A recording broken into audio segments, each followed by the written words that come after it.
Okay, here at KSMO Radio, we have our friends from, first off, the Dane County Commissioner, Mr. Darrell Skiles, our presiding commissioner, and Kelly Sink from MRPC has made her way up. Good to have you. morning. This is your first time with us, isn't It is, yes. Yeah, very good. Well, we're glad to have Kelly here, and it's very apropos that we do have her here because right now it's kind of going to be crunch time with some of this CARE Act money. So, Right. Darrell, tell us a little bit about, first off, where the CARES Act funds Okay, well, first of all, Stan, it's just good to be here. well, This is fine, tell you okay, what. if you're going to do that. Look at the weather Listen, we're having. Stan, Kelly, yeah, have you ever seen more beautiful weather than we've been No, having? I It's have been not. great. And it is a great time to be right here in Dent County. This is great weather for camping, fishing. Hey, folks Anything. can't see, but I have my camouflage on. Yeah, this I is couldn't see it it. is bow season. It's bow season for deer hunting, and I'm not a bow hunter, but you'll still dress the it puts, part, huh? It puts me in the spirit, and I love deer. I love deer hunting in November, but I just don't have time to bow hunt. But I see. I wish I did. Someday I will. But at any rate, it's a great Very time to good. be here. Very But good. you're right. We've had that. We got $1.8 million, a little over $1.8 million sent to Dent County back in the spring. From CARES Act money, and that's the Coronavirus Relief Fund anyway. And so we have that in a special fund. We just call it the COVID Fund. And from that fund, we can reimburse local government and public entities for expenses and so forth. And also we can help reimburse private small businesses for expenses they've had during this period of time, and we're still going through this. These monies have to be under current requirements. These monies have to be expended by December the 30th, or funds not expended by then, basically we have to send back to the state. But these are federal dollars that were sent to the state, and the state sent it then all out to the various counties. So anyway, Dent County contracted with MRPC to handle the administration of this. This is a huge deal, and there's an application process to get these dollars. We contracted with MRPC and Kelly Sink, who she has a big title, but I just call her Grant Writer Extraordinaire. That is also a big title. She left MRPC for a period of time a couple of years ago, and the whole place was in mourning for an extended Goodness period. And then gracious. she felt sorry for us and came back. So we're glad to have Kelly back. And so anyway, but Kelly is kind of overseeing this whole process, and she has and Eva Voss works with Kelly and works under Kelly. They're at MRPC as well as they take in the grant applications and so forth. But I want to let Kelly talk about, because they're keeping track of the various frequently asked questions. They're keeping track of the information from the feds and the state about what qualifies and what doesn't. And you got to understand, we're going to have to have an audit done this year because of the amount of dollars that come in, and the auditors will be looking closely at how this program was handled, whether the funds were spent according to the requirements, and if it should come up to the feds and the state that we allocated funds or give funds to an entity for purposes that didn't fall within the guidelines, then we could be required to pay those funds back. So when you're looking at $1.8 million and several $1,000s going out to various entities, our position is the last thing we want is to come out here somewhere down the road a year or two, find out the feds or the state say, hey, Dent County, you got to return this money. And that would be a real mess for us. So we put it pretty much in the hands of MRPC and Kelly for them to oversee the whole process, keep track of it. And so, Kelly, I'll let you take it from there. You guys are doing a great job, and we appreciate it. And appreciate you coming in this morning, because we do want the public entities and small businesses to be aware there are dollars out there and available. So, Okay. No well, pressure. Thank you. Yeah. See, just set you up. We're going to have an audit. It better be perfect. Right. Well, thanks for having me, and for allowing me to come talk a little bit about the county's program. As Darrell mentioned, these are federal dollars, and the CARES Act itself, the federal legislation that brought these dollars forth, is fairly broad. They left a lot of the makeup of the program to the state and local level. So the state of Missouri got this pot of money and doled it out to each of the counties, and really allowed each county to set up however they wanted to distribute the funds, if they even chose to distribute the funds. So we have, 115 counties or so? So there's about 115 different ways that this money is being distributed around the state. But we are working with 6 of our 8 counties who ask us to help them pull a program together and stuff, because our counties did decide they wanted to get the dollars out to the entities around their counties to help make an impact and a little bit of relief from what has happened with the pandemic. So we met with Dent County early on to kind of decide what some of the parameters were going to be for these dollars. And we started out first opening up the funds to public entities. So that's our schools, hospital, and cities, things of that nature. And it is a reimbursement type of grant. So it's not a grant that the county gives to somebody to go spend. It's actually the entities are showing expenses that they have incurred, and the county is reimbursing them for that. Now let me clarify. We can do a pre-approval. Yes. Where an entity like the hospital recently. We have done some pre-approvals at some of our schools have asked for that, where there's an expense that they may have had. For example, some of the schools, as they were preparing for the fall semester, were looking at the need for Chromebooks and some other remote learning type of devices. Didn't necessarily want to front that expense without knowing that they, could get it reimbursed through the county. So they did a pre-approval process, said this is what we need for our students. Would you approve this? And the commissioners would take a look at that, and if they pre-approve, then the school could go ahead and make that purchase, turn in their payment documentation, and get the reimbursement. So it allows entities to know a little bit ahead of time that they would get that reimbursement before they would incur the expense. So yes, and that has worked well, I believe, Yes. with entities who have done that. The hospital did also have one that was like that. But as we mentioned, we've got 1.8 million, a little over 1.8 million that the county received, and they've doled out so far probably about $500,000, maybe. I think we've got in requests, and then we do have some applications at our office that we'll be reviewing to make sure that they're complete and such. And just recently, or not too long ago, the county did open up funds available for private businesses. That is a separate application. And that is limited to a $20,000 request for a private business, and that is for expenses that they have incurred because of the public health requirements. We did have a shutdown for a period of time earlier this year, and a lot of our businesses still had expenses, even though they didn't have a way to generate any revenue while they were shut down. And even some of our businesses now are open, but not at their full capacity because they might have social distancing requirements that they're still working on, or even supply chains and stuff have been interrupted, around the nation. we all And see that that, has, yeah. yes. And so that has caused a lot of our businesses to have while they still have the same amount of expenses, they're not drawing in as much revenue due to the COVID-19 Right. situation. So we have received several business applications so far. I would say probably our biggest challenge with our business owners is to make sure that they have documented their expenses. We've had a lot of folks who've turned in a request for the $20,000, but we've gone back and asked them, please provide your documentation of the expenses that you incurred so that we can easily track, how you came up with your $20,000. Which you need for the audit that Darrell was That's talking correct. about. Because with 1.8 million, the threshold for a single audit, which is an audit of the federal dollars, is at 750,000, and the county fully expects that they will be spending that much of their CARES dollars by the end of the year. So they will be having a single audit. I would say probably, by mid next year, they'll be sitting down with an auditor and going through all of these. So we want to make sure that the county has all of their ducks in a row by the time an auditing firm And the will come auditors, in. when they come, they always tell us, if it isn't documented, it didn't happen. Exactly. And so, therefore, I know it's frustrating for the businesses how much documentation that it takes. Yes. But that's because the auditors, if it isn't documented, it didn't happen. So therefore,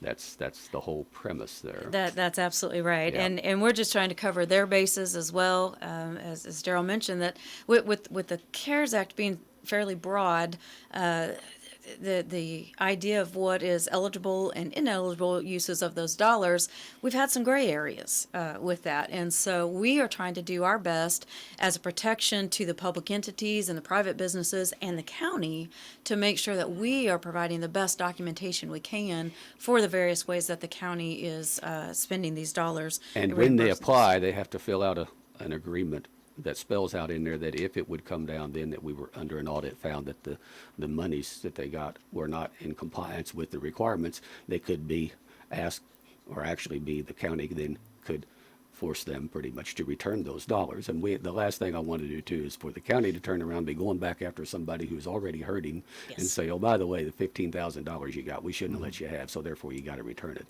Talk about insult to injury. So we're trying to avoid all those various negative scenarios, but while still doing whatever we can to help these businesses and entities. That's absolutely right. We feel that if we ask a little more up front and we make sure that we've got a really good documented use of those dollars, it's a protection for the entities who are asking for those funds ultimately later on down the road. So. Because we don't want to have to ask for those dollars back. We want to make sure that they are getting to the intended reason for why doling out the dollars in the first place. So, But it does cover a pretty broad range of expense for the small businesses that we It can help does. cover during this time. we've had requests to reimburse for like mortgage and lease payments on buildings. Covering stop, do they? Right. Yeah, Yeah, they exactly. don't So stop. you still have to pay the bank, even though your business might have been impacted due to COVID, and utility payments, insurance payments. All of those expenses that a business normally would rack up. But without their normal generated revenue to cover that. So we have had some folks that, while they may have received a PPP loan earlier on to cover some employee expenses and stuff, that only covered a certain amount of time. So we have seen some requests for those entities to cover. They still have their employees that they're paying full time, even though they're limited a little bit in their retail frontage or their Sure. restaurant space and so on. So we have had some requests to help offset that expense as well. And then just buying masks, gloves, making some modifications, maybe putting that plexiglass up in front of the cash register, things of that nature that we've been able to help. Sneeze shields, as I see them Yes, called. yes. So we have had a range of requests, and as long as they are adequately documented and so on, we're able to make sure that their package is pretty complete before we put it in front of the county commissioners. Right, so a lot of things like we're talking about, obviously, those like fixed expenses that when you're shut down, you have no way of paying, okay? Yes. But also anything that would be coronavirus related could be paid for. That is correct. So Yes. virtually, if you had to do something due to coronavirus, had to expand a service, maybe somebody to put a drive-up window in, or something to keep going, to keep their business going, that could possibly, or even a kiosk, something like that, could possibly qualify, but it's something you still need to look at. Absolutely. And as long as the case is made that we had to do this due to the COVID-19 situation, we wouldn't normally have budgeted for this type of an expense and can adequately document the expense. Sure, absolutely. Those are really the things that we're looking at to make sure that an application is complete, in addition to certifications and, making sure everything is signed and the math is correct and just the basic kind of editing type of features there. But and then with our public entities, our schools, of course, that got hit at the end of last school year. Right. They ended up with In some March. unexpected expenses. And then as they geared up for this school year and developing their plans on how they were going to get kids either back into the classroom or have them adequately set up to work, to do their schoolwork from home. That was a lot of unexpected expenses and a real burden, especially on our smaller school districts that don't have a lot of revenue available for that. And that's not finished yet. They're still making some Correct. adjustments to Yes, their correct. plans as time goes on. We are getting, we've had multiple requests, I would say, from several of the school districts. Right at the gate, we got requests from the expenses they incurred last school year. And then as they did develop their plans and start to put together the things that they were going to do to bring their students back or get their students prepared at home, then we had a kind of a second round of requests.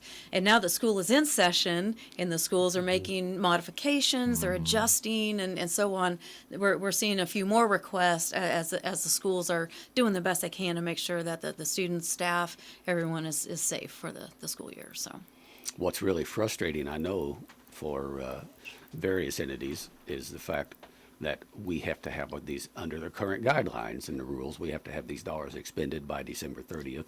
And we know by December 30th, this situation isn't all of a sudden not gonna be over. magically taken care of. Yes. And like for the health department and for schools and things, these problems and things and expenses are going to be going on all a major part of the next year, even if we do get, and hopefully we will, and I think we will, a vaccine come along, the big magic bullet, whatever it is.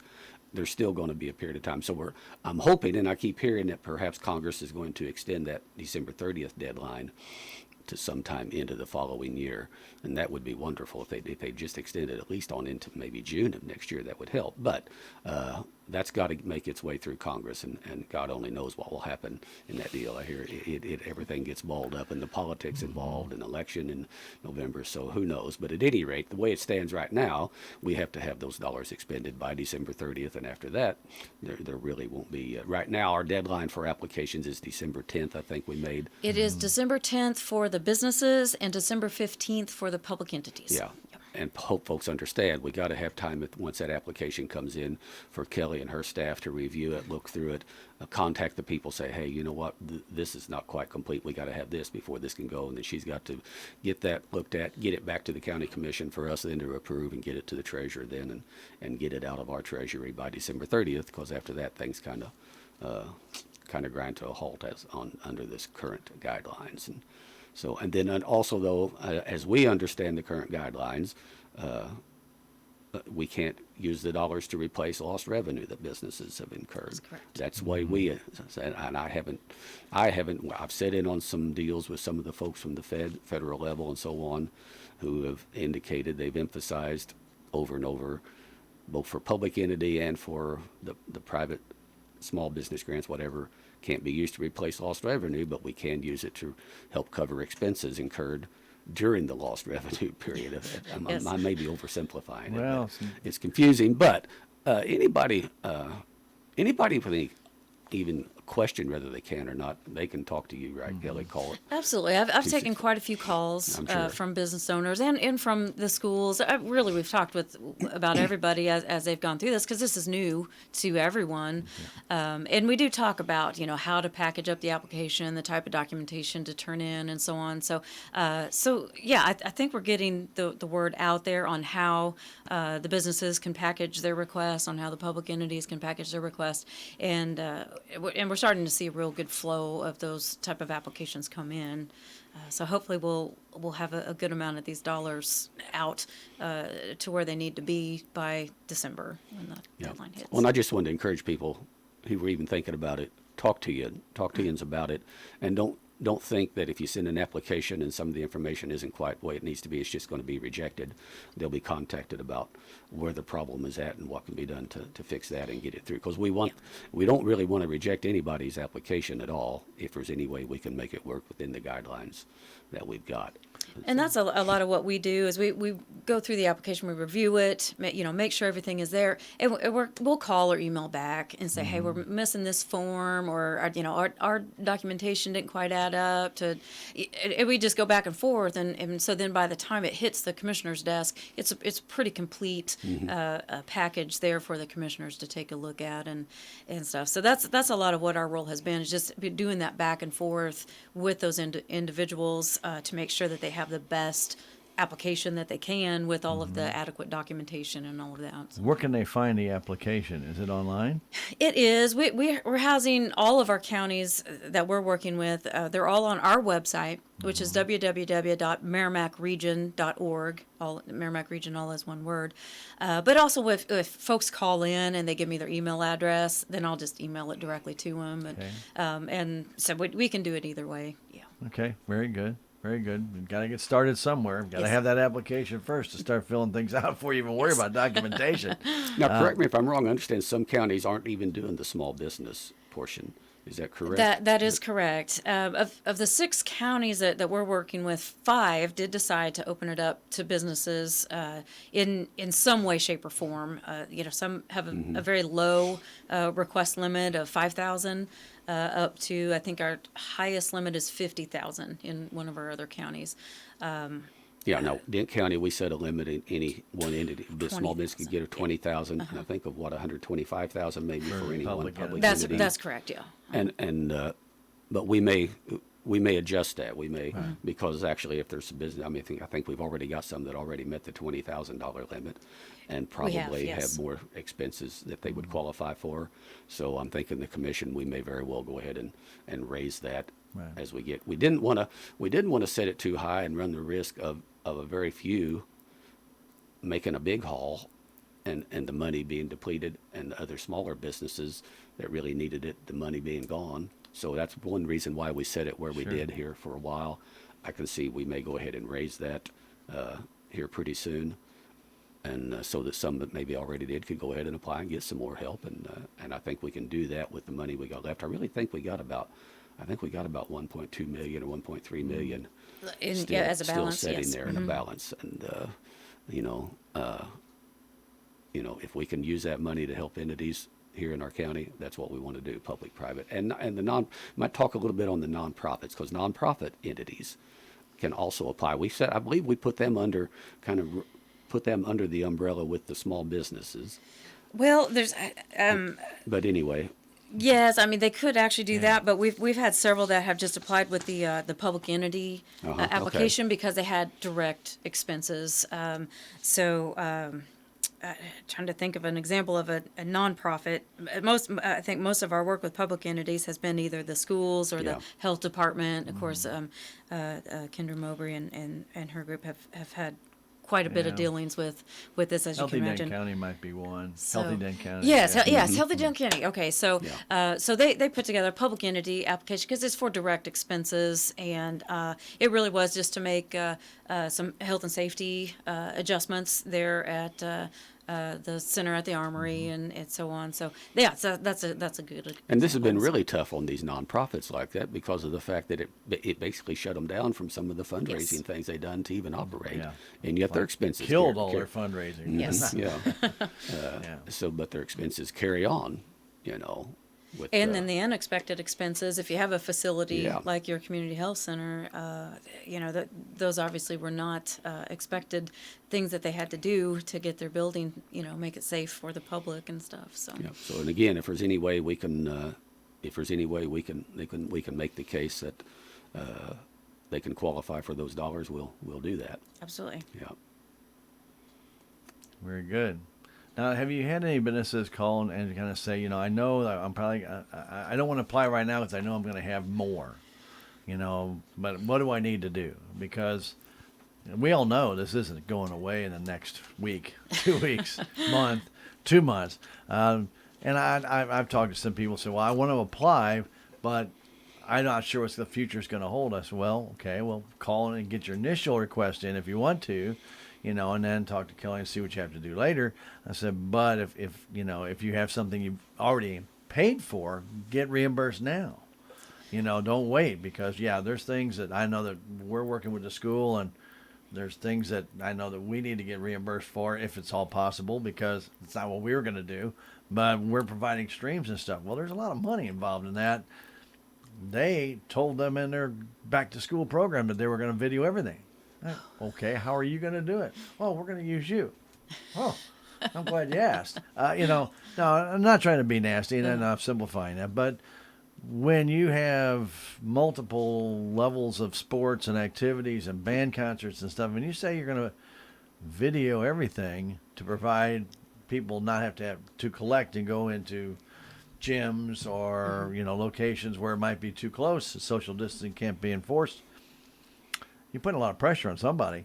Now, whether it's Jim White, doing the technical stuff, he doesn't know how to do any of that. So there's a lot of pressure there. And so, there's going to be expenses in the future. Who knows what they're going to be? So some people are waiting on that. I know we're not kind of waiting on that. We're kind of waiting with the school and seeing what they expect to go in the future. I don't know what we're going to do for basketball and beyond. So that's what we're still kind of waiting on. And I know that's something that we're trying to work with, but we're still providing the streams. It doesn't mean we're not going to do it. We're going to do it. And so I'm thinking people might be in the kind of same position we are. There's probably going to go on past, but we don't know what that's going to be. And if you have those questions, that's when you need to contact Kelly and say, look, we're not sure how long it's going to be, but it may last into next year. Do they give you a pre-approval, something like that, for something that may be future? Well, we can't actually pay for anything that would be an expense that's incurred. Unless they extend Right. it. So since it's a reimbursement type of situation, they would have to incur the expense really prior to the December 10th or December 15th deadline at this point, because as of right now, the county is held to these funds have to be expended by the end of December. So a school couldn't come to us and say, well, for next year we want to buy some additional things. It has to be something that they're going to incur before the county's deadline to get these dollars out. Now, should the CARES Act be extended and the county has the ability to push their deadline back, that'll be great, and we'll make sure to publicize that as quickly as possible so that our schools, our public entities, even our businesses understand that. But as of right now, we have to work under the premise that Yep. it's for expenses incurred prior to the December 10th or December 15th And deadlines. we're even dealing with that, the county's dealing with that, trying to figure how we can cover the cost because it is going to trigger the audit. Yes. And we know we'll have to pay a federal audit and that's going to run us probably somewhere in the neighborhood of 14, 15, 7 for Dent County, $16,000, $17,000. So we've been told, yeah, that would qualify, except the fact that the audit will be done next year for the year 2019, but we may be able to pay for that audit here in December somehow or another beforehand. We know it qualifies as an expense as long as the timing of it's right. So there's a deal there that even we're battling and fighting to try to get figured out what to do. And the $750,000 limit, that's an aggregate of all federal dollars and everything. So we would have been under that limit for this year were it not for the CARES Act dollars. But once the CARES Act dollars come in, well, then that pretty well sealed it. And so we already had to have a federal audit because of the bonding for the jail. We have to have one every 2 years anyway. So we had to have one for last year, for 2018, which we're just now finishing up, which is no big deal. But now because of the CARES Act, we got to have one for this year as well. So we're looking at having to do one every year now. But at any rate, my point was we're dealing with that same issue about what we can pay for here in December. I would say if schools or whatever, I would say that they probably ought to make sure that they have plenty of various materials that they order and get on hand this fall, Right. and before the December 10th deadline. And that was my point. If you know you may be incurring something next year anyway, just go ahead and put forth that application. Buy it now. And get it. Get it now. That would be the best advice, yes. And we're seeing a lot of sanitizer, masks, gloves, stocking up a little bit because it's almost a daily use. Well, it is a daily use at all of the schools and in public buildings and stuff. So, and we've also seen that the sheriff's department has had some expenses as they make adjustments to keep not only themselves safe in dealing with the public, but then they also have the jail to consider and so on. So.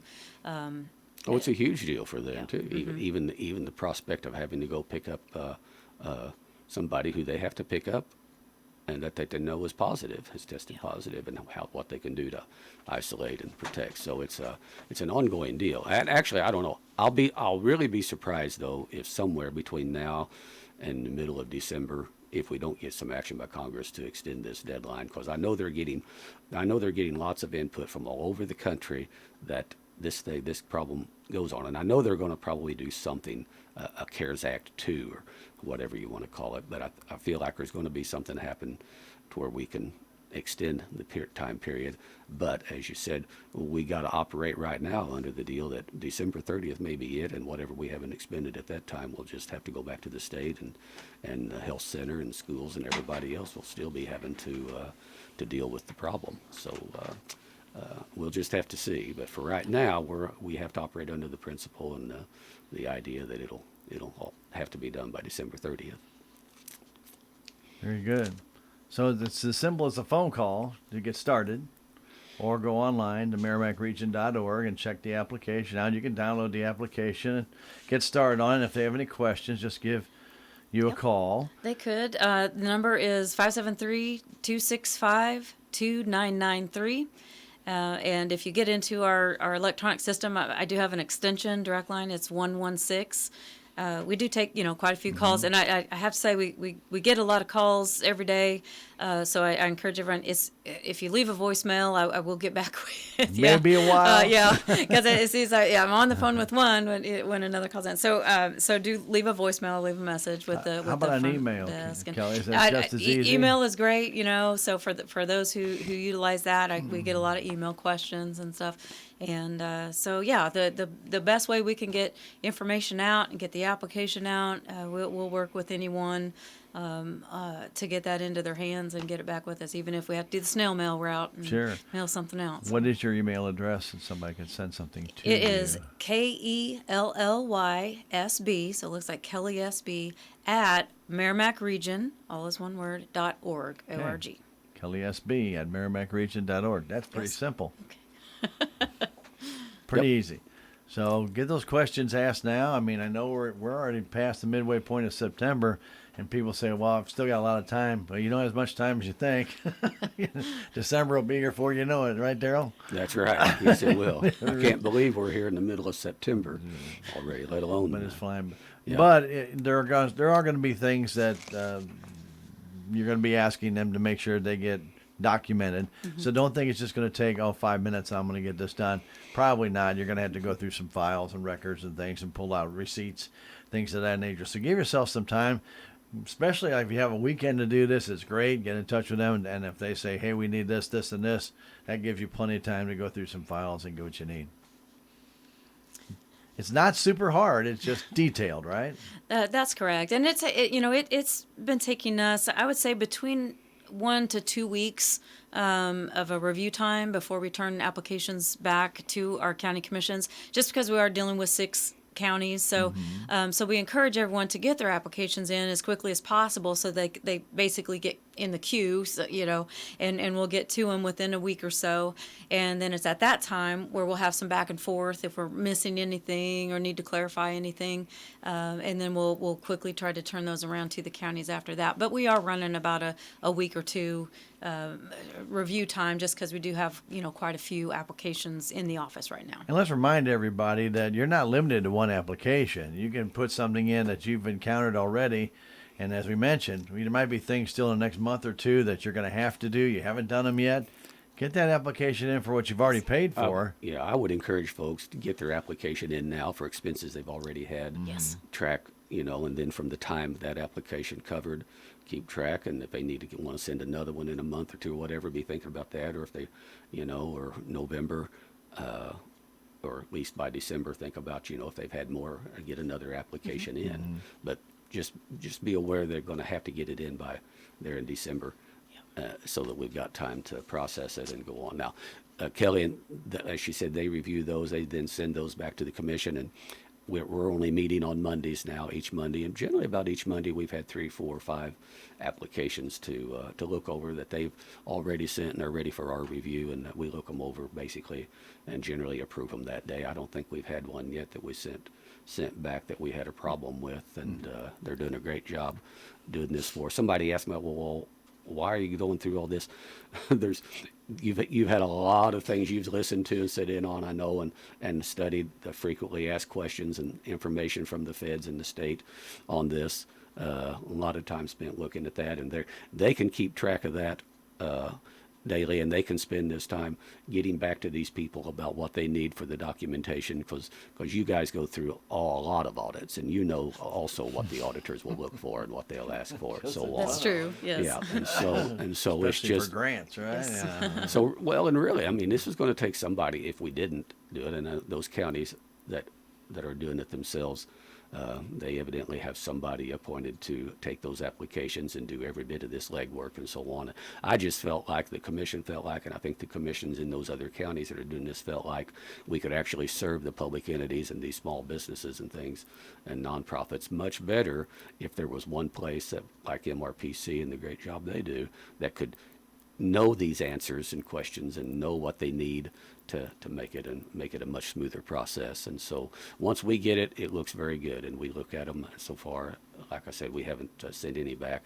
The day that generally that day at that meeting we approved those, and then last Monday's meeting I think we approved 5, and I immediately then take those on into the county treasurer, Danita Williams, and she cuts those checks directly out of the COVID-19 fund. Now, for county entities, the various, the sheriff's department and or various other office holders may be doing things in their offices, and they're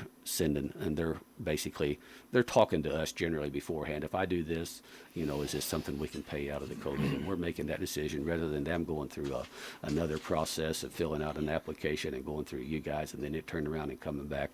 We did shorten that deal because most of those we can all pretty well say, yes, we know we can. But again, the treasurer then, when those go through, our treasurer then is sending that information to Kelly and her staff, because Kelly's keeping a running tally and on the books, and our treasurer and Kelly and them are constantly in perfect sync, I think, as to what's That's correct. what's Danita been and I spent. will get together every now and then. She'll say, here's what my figures are. And I say, yep, my figures match that. And so we've done a good job of staying on top of those dollars. The county's also earned a little bit of interest on these dollars, which they can actually put back into the program. Right. So their balance goes up a teensy bit, and then they dole it out. But yes, Danita has done a great job of keeping us in the loop on the expenses there at the courthouse and for the sheriff and stuff. And so pretty much to the penny, we match each other, and we've Yeah, got a good and running we've done total. that because any given week, our custodian and whatever may go buy some more cleaner, may go buy some more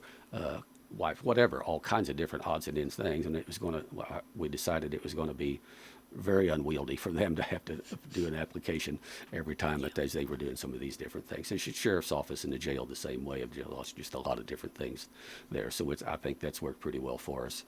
And but as far as on these other applications for the private entities and private businesses things, it's worked out great so far for us, I think. And Kelly, I want to thank you all again for taking this on for all the counties and for Dade County particular. But anyway, it's worked good. And again, that number of people have any questions, please call Kelly, her staff at 265-2993, and they can help you with any ideas or thoughts or questions you might have about an application and get you going, because we want the entities to get these dollars. I know we have more small business entities that would qualify and could get some funds to cover some things. Now, they may find the application daunting when they first see it as far as that, but it's all really fairly basic, and we'll get through it. I think so. We don't want to be the entity that says no. We're trying to work with everybody to get that to that point that we're saying yes, and able to get some money back to them as a little bit of relief from what they've experienced. So we take all kinds of questions, and we work with an individual to get them from point A to point B, make sure that they have a good request, because we haven't had to turn anybody away so far, and I think that's our intent going forward, is that it may seem daunting, like I said, but if we work through it together and get the right information from the public entities or the private businesses and stuff, we want to make sure that we are getting them the dollars in the best way possible. Yep. Yeah, we've tried to simplify the application process where we could. Lawyers had some recommendation on a rather extended application that turned several pages and might take you a while to read through that, but we decided that basically our application said the same thing, and that we felt pretty good with that. But anyway, that's... Keep it as simple as possible. That way more people can understand it and they don't get scared off. I don't have any idea what that is. Yep. But there's plenty of applications out there. When lawyers get a hold of them, they tend to make them incredibly undecipherable. They're not always real user-friendly, but that's okay. No, I mean, when you start... I've seen that in things that I've had to sign as presiding commissioner. For a grant or a program there, and I've got to agree to about 4 pages worth of U.S. federal code and this and that I figured it'd take more dollars in lawyer fees to decipher what it was I was reading there than what the grant might be worth. But that's the nature of that beast, too, sometimes. Yeah. And then sometimes you're answering questions of something that they laid out, and you have no idea what it says. I don't think they do either, if you want to know Yeah. the truth. But anyway, Sometimes I know they're necessary, and they all come out of usually a court case or something of that nature. So they try and specify them, but they add it into a clause, and all of a sudden a 2-page document becomes 10. And you don't need all that. There's some way to summarize that. You can refer to an old court case, if nothing else, and leave it go. but again, I do want to emphasize, we did set those maximums for both the public entities and private small business. And if somebody has applied and already gotten, or whatever the maximum, stay tuned there, because I do think we may go ahead and raise those, because those dollars are still sitting there. And if there's entities that would qualify and can get some additional dollars to help with the situation, I think we're probably going to do that. So anyway, We appreciate all you do. I know you work with the city and the county on more than just COVID, and so MRPC is a big assistance to our county and city governments. I know we've got grants and things going through you, and you guys do a tremendous job on that. I want to thank you ahead of time. you. I know a lot of people don't see the behind-the-scenes work, and there's a lot of that, and there's a lot of always questions and always contacts that have to be made, and you guys do a tremendous job of getting back relatively quick. Like you said, if you call and leave a voicemail, may not be in the next 15 minutes because you have other people doing exactly what we're trying to do to get answers to things. So, but just be patient and let them get back to you. They always do. I don't think there's ever been a time that we haven't called and gotten some response from you, whether it be on a grant or COVID or something of that nature. So again, I want to thank the MRPC and you personally, Kelly. You guys do a tremendous job. It's what people don't see. You guys are the secret sauce in the whole thing, but to make it happen. But it's a key ingredient. I know the county is a member of the MRPC, and they get hours, and we've had people work with those hours to get things done. But it's an amazing location up there at MRPC that seems to make things happening out of thin air. I mean, you get all the information, but then to put it all together, to make sense of it, that's the hardest part. And you guys do a very, very good job of that. Well, thank you. Yeah, I appreciate that. We do, we strive to help bring our tax dollars back to our communities and put them to work for us. And a lot of that is through state and federal grants and so on. But there are tax dollars, and our goal is to make sure that we're putting them to work for us. So and there's also a lot of private foundation grants out we there. do have we do we're have able to foundation access, grants, you all and keep we have track of had some it. success with that. Yeah. And it's always good to bring those dollars into the region as well. And we've been able to do a lot of successful projects. And Salem and Dent County, I would have to say, we've done quite a few projects down here, and the communities really do pull together and make good use of our time and abilities through MRPC to help bring in some of those grant dollars and stuff. So we've got a pretty long list of successful grants and projects that have been done in Salem and Dent County, but by the use of that. So. And again, as you said earlier, Stan, the county I think we get 18 hours a year That of sounds right. grant Yeah. writing hours. Now, the county itself may not use those, but we can, and I think the city gets 12, if I'm not I mistaken. think that's right. And, 12, 15, yeah, right. But at any rate, we can give entities, and we've done this different times. I think we've given the library some grant writing hours from the county. We've given the community center at the Armory grant writing hours to use as they've done different projects, awards, and I think Kelly's worked on several of those, and appreciate that. And if we've got those hours sitting there and an entity can use those, why we're glad to be able to help those entities. I mean, to me, that's why part of the benefits of belonging to is being able to have those hours available and to help those entities in our community make it work. So Otherwise, those would be paid hours. Yeah. Yes. You That's bill exactly those right. hours out to the other entities, and if they get 3 and you use 5, they're still going to pay for 2. Yeah. But that's okay. It still helps them with their getting to the end result, and that's what it's all about. I have one more last question. I'm doing this not really off of what the county is doing, but we do know that a lot of grants and things of that nature have been kind of delayed and things of that nature due to COVID-19. A lot of results on grants.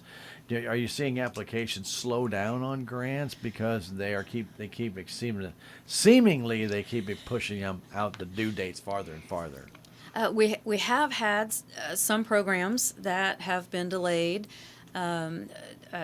At the federal level, there's some legislation that hasn't necessarily passed, and dollars are tied to that legislation. So we've had a couple of programs that have been pushed off a little bit. And then with the state, the state gets an allocation of dollars, and when they do that, they open up grant rounds and stuff. And we haven't really seen a delay at the state level. I would say really probably the largest delay is just because we're working with a lot of folks who are working from home. A lot of state agencies, their employees are still Right. working from home. So we have to rely quite a bit on just email exchanges and so on. So it's maybe backed up some of the programs a little bit, but when the state does have an allocation of dollars, we know those dollars are there, and so they're able to move forward with their programs. So we haven't really seen a decline there necessarily, and we are just waiting on some of the federal grants, only for legislation to pass. Right. And And Congress. some state grants are tied to federal grants as well. A you lot know. of times, yeah. So once their allocations that they already have, if those were to go away and they didn't get their new allocations, then we might see a delay. But at this point, we're working off of Still funds that good have shape. already been All allocated. right, Yeah. very good. I don't have anything else. Nope, me neither. I appreciate it, Kelly, you coming Okay. in, and because Sure. we do want our businesses and any entities that would qualify or be able to get these funds to apply and get them. Yep, that's what it's there for. Yeah, we look forward to it, and we've enjoyed visiting with all of the folks who have been turning in applications and stuff, and we're trying to make paperwork seem not fun, but at least not so much of a burden by working together with everyone who's applying for the dollars. So. Very good. I remember the Paperwork Reduction Act of 1981. Oh, I my think that goodness, was yeah. the biggest backfire there ever was. You got more paperwork now than you ever had before. Yeah. But anyway, I remember being in school when they passed that. I said, that's going to be the biggest joke I ever heard. Because as soon as you need an audit, you got to have it all on paper. Well, why are you reducing the paper? It didn't make any sense to me then. And they still refer to that act today. I can't believe it. But if it isn't documented, it didn't happen. That's right, So- and that's exactly right. So then some you have supporting documents on top of the document. You make sure that it's correct. But anyway, that's just one of those things in college you learn. You sit there and you laugh when it's happening. You even laugh at it more now when you see these books come out. But then you got everything online, but you can't use it online. It has to be printed off and saved. Right. Well, why the heck do we have a paperwork? Okay. All right, very good. Kelly, All right. again, thank you very much. If Sure, you need thanks to- for having me. If you need to go, you can go if you want. We You gotta- can stay if you want. We gotta- Unless we you gotta- got something to do with Darrell later. Nope, we got just a little bit of other county stuff we'll cover here, and you're welcome to stay. I'm sure I there's don't- people wanting to call you. Right. Yeah, I better get back to the office. I'll probably have some voicemails waiting for me. Yeah, there you go. All right, Very thank good. you. Thank Thanks you. again, Kelly. Appreciate it, Kelly. That's Kelly. Kelly Sink Sink. of Merrimack Regional Planning Commission. And Yes. Again, you can't compliment them enough, Darrell. They do just a Doing a great job fantastic for us job. on this program right Yeah. here, especially. Wow. Yep. Okay. Got some sales tax numbers. Yeah, we talk about the cost for small business, and amazingly, our sales tax has been. Where did I have that information at? I got it here somewhere. Treasurer Danita Williams. Can't read your own notes, huh? Yeah. Well, we've been kind of hit and miss here. Yeah. Treasurer Danita Williams comes in every month. We get our monthly sales tax collection somewhere around the 6th, 7th or so of each month, 7th or 8th. But at any rate, Treasurer Danita Williams has come in. Our September sales tax actually was down about $4,400 from September of 19. But actually, overall, though, year to date, we're still incredibly. It's incredible that we're up like we are. We're up $36,000 year to date for general revenue and the law enforcement sales tax fund. Those are each half-cent, so they run neck and neck the same thing. They're up about $36,000, about almost 5% over what it was the year before.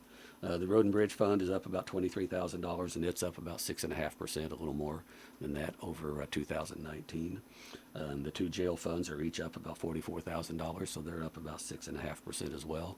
So doing in light of all that's been happening with the with this coronavirus pandemic response, and the businesses having to shut down or change the way they do, incredibly we're running ahead of year to date for last year. Now, I know the tourism thing for a short period of time, just almost shut down to almost nothing, and things really slowed down incredibly there for a while. And then when things kind of opened back up and started up, then everything just kind of picked back up at a pretty rapid pace. So, it's fortunate, and we're very fortunate that ours, and we know it's actually part of that is just people actually stayed closer to home here and done their business rather than even going over to Rolla or somewhere else, and doing some of their things. So anyway, that's kind of where we're at on that, and we're very blessed and very. And I truly believe a lot of happy. people even came to our area knowing that we didn't have any coronavirus. Right, yeah, that there was less risk coming here than there was even for them to stay home. Right. Yep, and there was a point there where people finally felt in places where they were at, cooped up, and were glad to get out and get away. So, our coronavirus numbers had picked up here in the late summer and in the fall, and I don't think that's necessarily surprising. It was almost too good to be true to think that we were going to get away without any. And so we have had some, and we've had some hospitalized. So it's still serious, and we have to take it seriously. But we've been very fortunate, and so far, and economically wise, it hasn't really. The latest number, still no deaths from the coronavirus in Denton County, but Yep. I think of all the people tested now, I think it's up to almost 4.5% that who are tested are now positive. When at one time, Darrell, was less than 1% who were tested were coming out positive. Yeah. And I think a lot of that may be coming. We went back to school, and a lot of people had to get a little bit closer. And so, it does. You do expect it to go up. I think hopefully we see it peak soon. And I know schools are trying to make plans on the fly and do the best that they can. And they are quarantining people left and right when they're exposed. And so Yep. I think they're still trying to do a good job. Yep, still a tough act to work through. Very good. So, anyway, Very good. You had a Ozark River Solid Waste Management Executive Board meeting? yes. Well, it really wasn't a full-blown executive board meeting. It kind of was, but really, what it is every year, we put out the notice that there's grants that are available for solid waste reduction and recycling, and then in September every year, the executive board reviews those. What we really did is we put out a deal rather than the full executive board, considering the coronavirus deal and the distancing thing. We wanted a little smaller group, so they basically put out a thing of who all would want to come in, is because you really need to sit down together in one room to go through those. And so we ended up with a part of the executive board. Ad hoc committee? Yeah, really, you're kind of right. But at any rate, we did get those solid waste reduction grant applications in. There were 9 of those, and a portion of the executive board did meet this past week. We reviewed those applications. Those applications requested a total of about $240,000 in grant dollars, and we know that through the Department of Natural Resources, and again, these dollars are available from tipping fees from that the waste haulers have to pay for waste that they gather in our region, and so there's only about $175,000 available, with $240,000 being requested. So you see, therein lies the conundrum a little bit. So everybody's not going to get everything they request, and they pretty well know that usually going in. But at any rate, we review the grants and we score them in various areas, and then next month, at our October 6th board meeting, or again another meeting of this committee, we will meet then, and we will have how those grants scored, and we'll make a determination at that point then of how much each grant recipient will get, if any. Some might not get any. We'll just have to see how the scoring then came out, because right now I don't know. Everybody scores. Every member of the committee then scores those as an individual, and they turn them in, and they'll put together what the total scoring is, and we'll see how that comes out. But I suspect on the ones we scored the other day, everybody will get some or a portion or all, and some of them have on there that they're more than happy to get partial funding. Some of them perhaps their program won't work at all if they don't get the full funding. They don't have a means of making up the other part, and so we'll take that into consideration, and we'll look at and bat that around here. I think it's on October the 6th. Okay. So anyway, I do want to mention one other meeting that I attended. I did not mention at the commission meeting the other day, and I will probably Monday if I think of it. But one of the things, I'm on the board for the Phelps County. It's called Phelps County Public Housing Authority, but it is the HUD program works under the Phelps County Public Housing Authority. the HUD program in Dent County and several of our counties Right. work under that umbrella. It was started years ago, and at the PHA, Phelps County Housing Authority, at MRPC, we have a dedicated staff that works with that entire program, and folks can apply and get, for low income, they can get housing assistance vouchers to help make up rent for housing. And so, and we've talked about this before. When somebody violates the provisions, you sign a contract when you go on the program that you will do certain things as a provision of getting this HUD assistance. This is federal dollars through the Housing Urban Development. And you sign an agreement that you will, comply with various Conditions, requirements, yeah. conditions. And one of those being that if there is a request for the HUD inspector, our Phelps County housing inspector, to do an inspection of the premises to see that things are being taken care of and so on, then you have to make provision for that to happen. There's requirements about income, and if your income levels change, you have to let your housing coordinator at the PHA know about this. So there's all kinds of different things, and I've emphasized this before. When you sign that contract, please read it and read it over and over again there, and please adhere to the thing, and please stay in contact and communication with your public housing coordinator at the PHA at MRPC, because if you violate provisions of the contract, you can be terminated from the program, which basically just says that you're not going to receive that rental assistance, and you're probably not going to be able to afford to stay in the rental unit that you're renting, whether it's an apartment, whether it's a house, or what have you. And landlords aren't very amenable to people not paying their rent, and so therefore things go south pretty rapidly.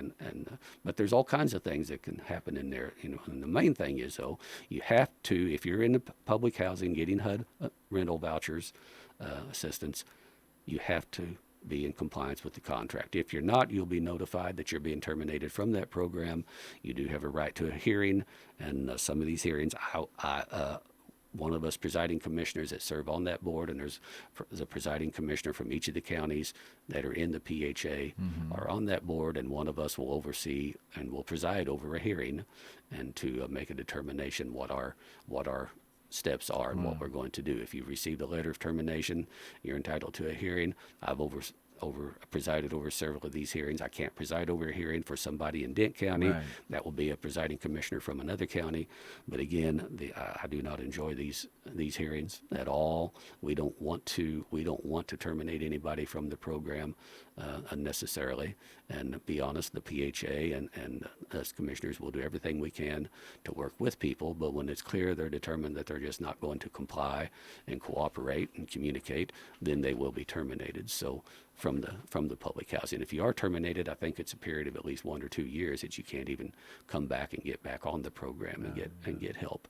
And that's too bad when that happens. And but again, I just want to encourage anybody listening, if you're in the HUD housing assistance, rental assistance program, comply with your provisions of your contract and keep in communication with your housing coordinator at PHA about changes or questions, even questions you have. They're more than happy because they want to help you stay in the program. But if you don't comply, don't be surprised if you get a letter of termination. So I did preside over a hearing on that here a couple of weeks ago, and brought it to mind again that this has to be done. And and sometimes you may stay in the program, but you'll be told you will have to move from the unit that you're in, that it's just not going to work for you and that particular landlord, and that basically is your notice. Then you may be moving, but you better get your act together with your next one. So anyway, and they do inspections. This Sure. particular issue came up because of the person not being available and making their unit available for inspection and to be checked, and they're just looking to see that things are being kept clean, Right. neat, The and condition nothing- of the nothing going property, on. things Yes, like we that. have an obligation to the landlords as well as the tenants. Right. to The make landlord sure. has an obligation to HUD. That's right. Yeah. So anyway, I did want to mention that. Okay. Very good. So All right, very good. Okay. want to mention. I just want to mention one last thing too, though, that last day to register to vote in the November 3rd general election is coming up, and that last day to register to vote is October the 7th. If you want to vote in the October or in the November 3rd general election, that last day to register to vote is October the 7th, coming up very quickly. And absentee voting actually starts this Tuesday, September the 22nd at the courthouse. So keep that in mind. And also that a lot of folks got a letter from the Postal Service about mail-in voting. And there was some information on that that actually is not factually accurate. So if you have any question about mail-in voting, please call the county clerk's office. Angie Curley or her staff will answer those questions. And that number is 729-4144. And they can help you understand what are the requirements on mail-in voting, and that's a totally separate issue from absentee voting. Right. Even though it says on the card they're the same. Yeah, there's a lot of things on that really, from the Postal Service, that wasn't quite right. And, I guess they sent those out all over the country. And I think they did put a disclaimer on there that these requirements could vary from state to state and so forth. So, But that's very small print. yeah, it is. So anyway, I would encourage folks, though, to please study the issues, study the candidates' positions, and vote. There's a lot at stake in this year's election for our state and nation. And I would go so far as to say, and I'll say it, the future of religious freedom, right to life versus abortion, Second Amendment rights versus gun control, private property rights. These will all be decided in this year's November 3rd election. Things could change mightily on all of those issues, depending upon the outcome of this year's election. I'm not telling anybody how to vote. I'm telling you, no, these issues are there front and center, and I would encourage everyone to know and study these candidates' positions, and consider also for these candidates, especially on a state and national level, for president and governor, what kind of people that they will appoint to courts. Because in the end, that's where the rubber hits the roads, is when it ends up in the courts. So be thinking about that. Sometimes you may not care for a particular candidate, but you have to consider once that candidate's gone, court appointees will still be there for years to come. Supreme Court, Many years. Supreme Court appeals and circuit court appointees. So anyway, be thinking about that. Yeah. So, Yeah. but anyway, it's an important election coming up, and October 7th is the last day to vote, or the last day to register to vote. And don't forget, the absentee rules in Missouri are a little bit different. It's not a mail-in, and you can vote mail-in, but there are restrictions there. And so please contact 729-4144 to get the differences. Got to have an excuse to vote absentee in Missouri. There's some states you don't. You do here. There's also an issue on the ballot having to do with the redistricting that changed in the last election and amendment. And that could change, if it goes into effect, will change districtly what our local state representative districts could look like. Dent County could be part of a district in St. Louis or somewhere else, as they try to change how a district is made up. And I tell you, I've got real problems and issues with that. It ought to at least be contiguous area, not broken up. And they're talking about it could be from the other side of the state. It might be us in Schuyler County. Well, what do we have in common with Schuyler County? Yeah. Nothing. Yeah, and it's because somebody's going to decide whether the people in this area are heavily Republican or heavily Democrat. They want to balance therefore it. they're going to break it up. Well, I honestly, I just can't figure that. I think there's people in our counties that will vote Republican and Democrat, and so who gives somebody the authority to decide this group of people are this and this group of people are that?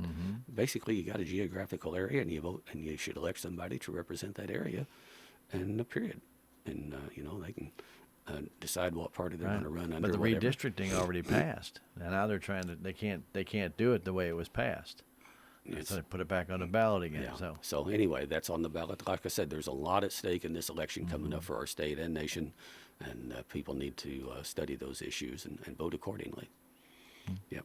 Very good. Anyway, that kind of catches me up. Road and Bridge is kind of the pretty much going, doing the regular hauling material, cutting brush, working on equipment, etc. It's very close, I can tell you. It's getting very close to almost too dry to grade. Yep. We're in an extended dry period. And We don't get any rain, so we haven't had any rain since the 4th day of September. Yeah, it's been pretty dry, and worked out great though for the rodeo. Yeah. The rodeo, and my hats off, and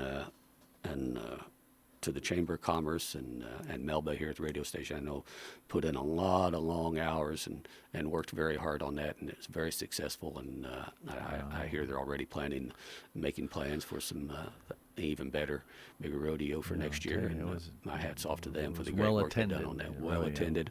Hats off to the community for its support, and the people had a great time. We were out there, and we all had a good time. So I appreciate that, and appreciate the Chamber's work on that as well.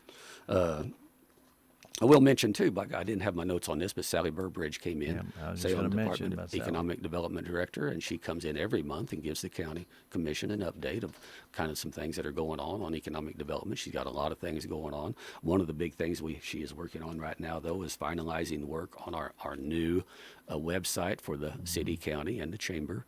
That'll be much better for everybody and much more more user friendly and helpful, and I think it'll be very helpful for Sally and her work as economic development as well. So we really appreciate Sally's work on that. Appreciate the city turning that over to her and letting her get that done. She expects that work to be done by the end of October, early November, hopefully. So I think folks will enjoy and appreciate the new website for us when we get that all done. So Very good. that's about it. And otherwise, All right, Darrell. do you have anything else? I do not. I just wanted to remind everybody that Darrell pays for this product, this program, out of his own pocket, and he brings the guests in. He arranges that. That's not something we do for him and then force it on him and say you got to talk to them. He brought in Kelly Sink today, and he brought in guests numerous times. And of course, we try and give you as much information about the things that affect your everyday life. And of course, that's one of the big ones. But anyway, we always appreciate Darrell coming in and updating you on what things are in the county. And we do it every first and third Friday of every month. First and third Friday. Thank you, Stan. Yep, I do appreciate. By the way, I do want to back up and say go Salem Tigers tonight at Thayer. And I do want to give a shout out and a compliments and a thank you to the interim football coach, Lane Howard. He's kind of filling that void for the school district this year. Lane, of course, is one of the VOAG teachers, so it isn't like he didn't have enough on his plate already. But I think Lane's doing a great job with them boys and on the football team. And we're very lucky that he was willing to step in and help with that. And again, I think he's doing a great job and deserves a pat on the back. And I do wish the Tigers well tonight as they go down to Thayer to play. Well, So while you're saying that, we should tap every coach on the back dealing Yep. with this coronavirus and things. I mean, this school is teachers and about as different administrators. as it gets. And if somebody's exposed, all of a sudden you may lose your top player for a period of 2 weeks if they're just exposed Yes. to somebody. Yeah. And we saw last week that we had 3 or 4 players on a football team couldn't play because they had been exposed. They didn't have COVID-19, but they've been around somebody who did. Right. The challenges this year at schools are just incredible, and we need to give a shout out, a pat on the back to all the teachers and administrations at all of our schools for the jobs they're doing of trying to work through this while still giving our kids a good education. And I've said a long time, I said the very worst thing. I mean, there's a lot of bad things can happen out of this. You hate to lose anybody, but I tell you, we can't let a generation of kids suffer education-wise because of this. And I think our schools and administrators, our teachers are doing a great yeoman's job of working together and try to get through this to provide the best education we possibly can for our kids. So yeah, everybody deserves a real round. It's quite a job, and Absolutely. we do appreciate it. We do want to remind anybody who's just tuning in, if they missed Kelly earlier today, that you can go back on our program and listen live. It's always archived on Twitch TV, and then we will go ahead and edit it and put it on YouTube as well. So you'll be able to check that out on either one. The YouTube one will probably be after 11 today, but the other ones will be right away. You can actually, as soon as we actually sign off here, you can go back and listen to Twitch. It's the whole feed. And so you can go back and listen to it. If you missed it, that's the best way to do it. Otherwise, you can call Kelly and them at the MRPC. And I guess it is archived on the internet, on your internet archives. It goes out live on the internet as we goes out live, and then as soon as we shut it off, it's archived. So Right. we do it that way, and then we keep it on YouTube. Because on Twitch TV, they will remove some of those old archives after 2 weeks. Twitch TV, it's there forever. So, I'm sorry, on YouTube, it's there forever. So you get to go back and listen to it. However, if you do have questions about obviously what we're talking about with the CARES Act funds, whether you're a public entity or whether you're a business, call Kelly, 265-2993, or email her, Kelly, KELLYSB, @MerrimackRegion.org. and get information. Guys, don't keep putting it off. If you had some expenses that qualify, get them reimbursed. You know, maybe it wasn't all that much. It doesn't matter if it was $1,000 or $25,000 or $20,000. Right. Get them reimbursed. Get that money back, and it'll make your life a little bit easier if you have that. And the application isn't all that hard. Just get them a call, and they can get it We'd to much you. rather a small business get $1,000 as to send $1,000 back to the state. Absolutely. So, Yep. and we would appreciate you, Darrell. And again, don't forget. You can attend the commissioner meetings. They're on Mondays only right now, and they start at 9 o'clock, and they are open to the public. Yes. Yes, they are. Stan, thank you very much. I do appreciate the opportunity to be here. We will be back here again on the first Friday in October. I believe that's October the 2nd. And we'll be talking about things that are going on. We might have a special guest again. I don't know. We'll see what happens between now and then. But at any rate, I do appreciate the opportunity. Folks, hope folks learn something that they didn't know before. And I do get a lot of good comments from folks about things they've heard, and I appreciate that and the feedback. And but until we're back here again, I hope everyone will be safe, happy, healthy. God bless each and every one of you.